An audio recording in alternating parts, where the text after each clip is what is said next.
Bismillahirrahmanirrahim. Today we are going to start the lesson My Financial Career.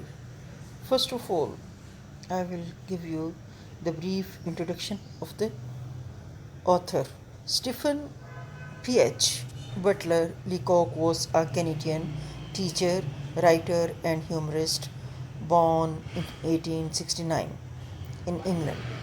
He is, he is known for his light humor along with criticism of people's follies.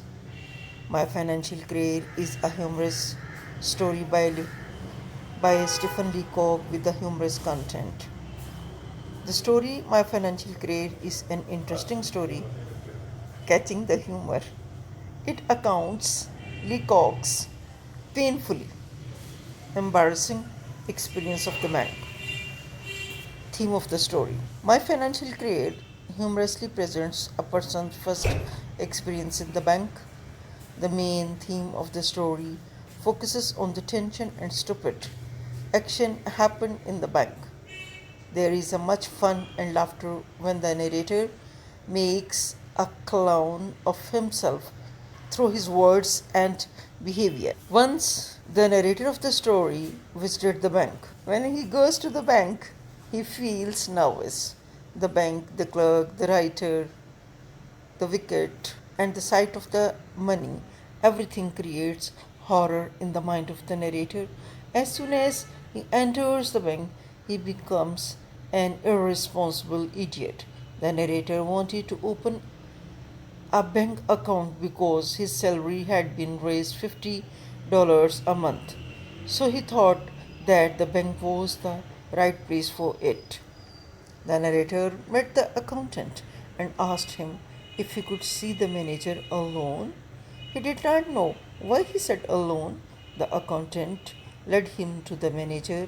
The narrator asked him whether he was the manager and if he could see him alone. The manager looked at him in some alarm.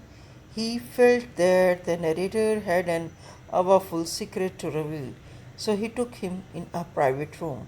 They were safe there from interruption. Now the manager's tension.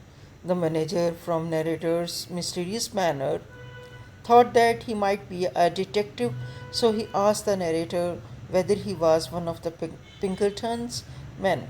The narrator replied that he was not from Pinkerton's. He came from a rival agency.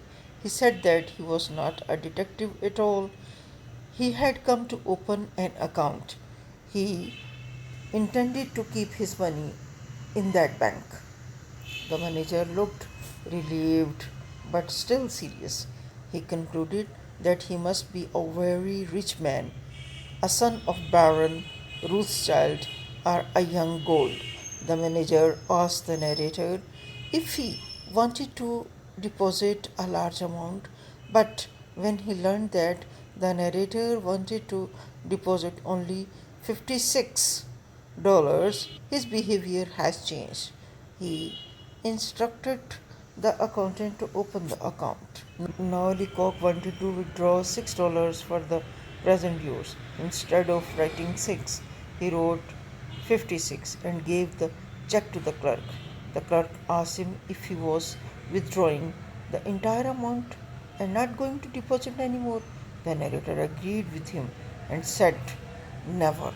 The clerk prepared to pay him. He asked him how he would have it. The narrator replied that he wanted in 50s. He took the money and rushed out. Thereafter, he kept his cash in trouser pockets and silver dollars in a sock.